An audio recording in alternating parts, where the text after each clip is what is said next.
Platformers are the grandfathers of gaming. What started off as a simple, flattened two-dimensional game style has turned into an undying genre that continues to bring fresh and interesting content. These kinds of games come in many different forms, from challenging like Cuphead and Super Meat Boy, puzzlers like The Swapper and Ibanov, building and survival like Terraria and Starbound. And then there are those that have been built around telling a story, like Dust, Never Alone, and of course Ori and the Blind Forest.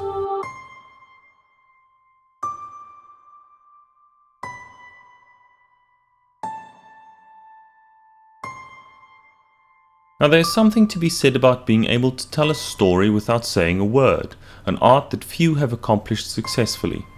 With visual storytelling, context is king, and in Ori and the Blind Forest only a few lines of dialogue precede the introduction and sets the tone of what's to come. We are drawn into the beautiful tale told through a falling leaf, gorgeous and fascinating in its simplicity.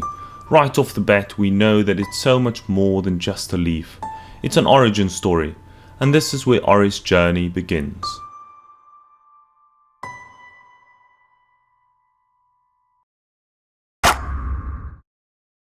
With only a limited number of characters, the protagonist of the game is of course Ori.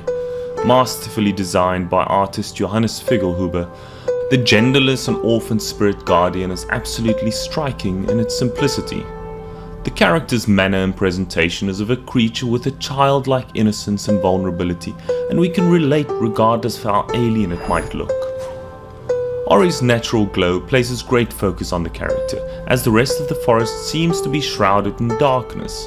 The game wants us to know and emphasizes that Ori is the last hope for a dying world.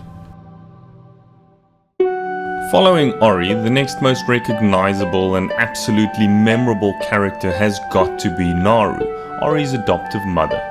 Warm, welcoming and endearing, Naru raised and cared for Ori like her own, and in the opening of the story alone the game paints an incredible picture of a growing bond between two very different creatures that care deeply for one another. Naru is the nurturer and the protector, though at the time almost selfish in her love for Ori. On the opposite end of the spectrum sits Ori's foe and the antagonist of the story, Kuro. An owl with deep orange eyes, Kuro is presented as hard and almost evil. However, this is contrasted by her inherent protective nature that also presents itself. What we also see is her character shifting throughout the game. Kuro serves more as a hero-villain than an outright villain. Think of Magneto from the X-Men, whose biggest motivation is his will to do right for his own kind at the cost of anyone else.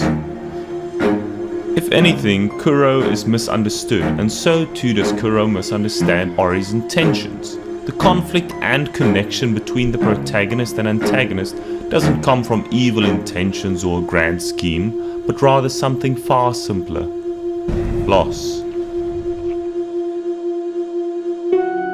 Other characters include Gumo, a guarded and distrustful creature with its own strengths, and Scene, Ori's guide, who comes in the form of an orb of energy that contains power of the spirit tree. Scene also serves as a weapon, and is the one constant to Ori. Finally, there's the glue that binds it all together, the spirit tree itself, who is essentially Ori's biological parent and both origin and destination of the journey.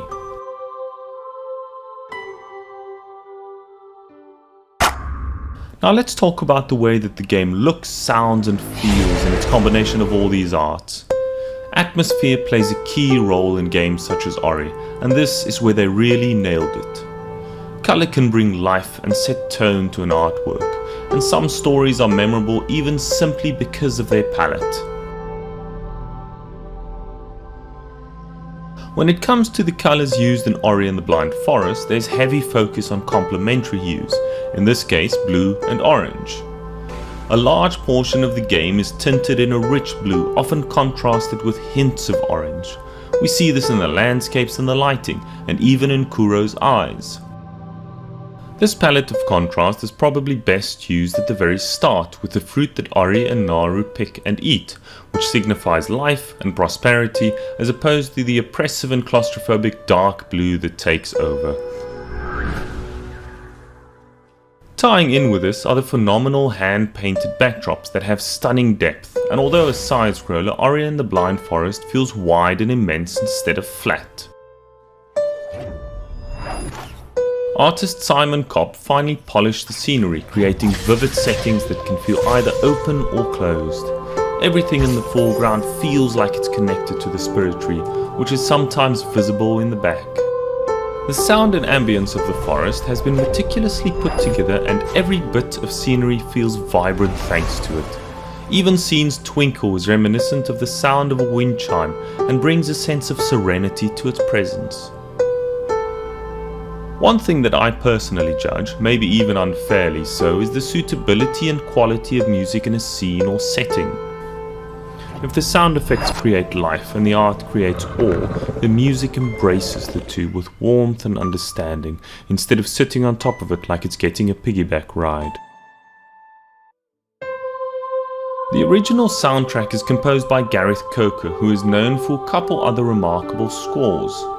The music exudes emotion and warmth while hinting at those soft tones that pull us in to sympathize and feel for the characters and their situations. Light vocals, somber orchestral tones and delicate piano pieces all fortify the scenes that they are flowing through. The main score in the introduction builds around the awe that is the spirit tree, before transforming into lighter tones that translate the fragility and innocence of Ori. With a modest but seamless swap, it then switches over into the cheerful, light-hearted song that gives us a true sense of the relationship between Ori and Naru.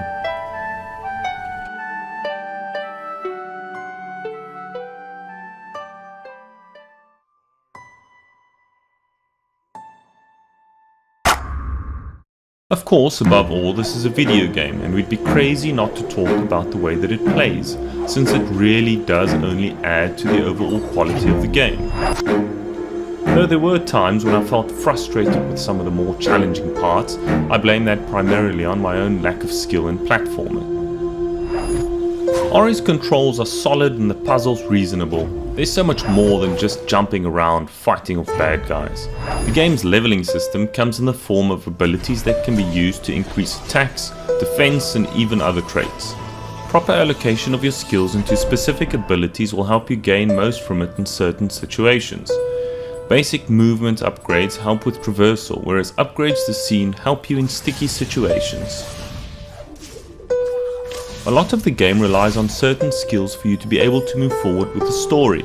However, these skills are unlocked as you progress and at certain intervals, serving also as a guide for where you need to go.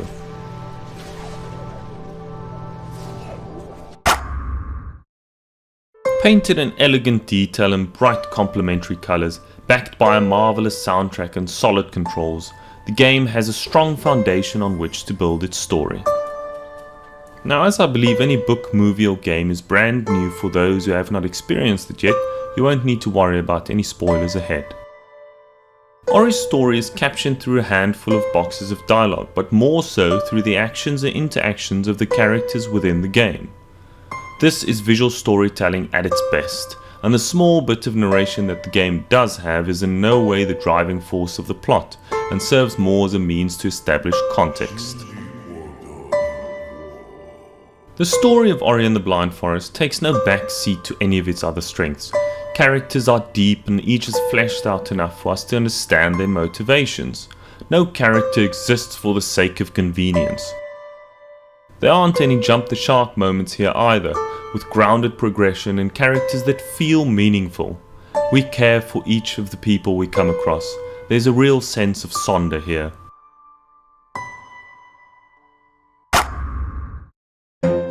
What Ori and the Blind Forest succeeds at is creating a world we can immerse ourselves in. It's so much more than just a game of jumping from place to place. It's the story of loss, of sacrifice, and of hope. Art is defined as the expression or application of human creative skill and imagination.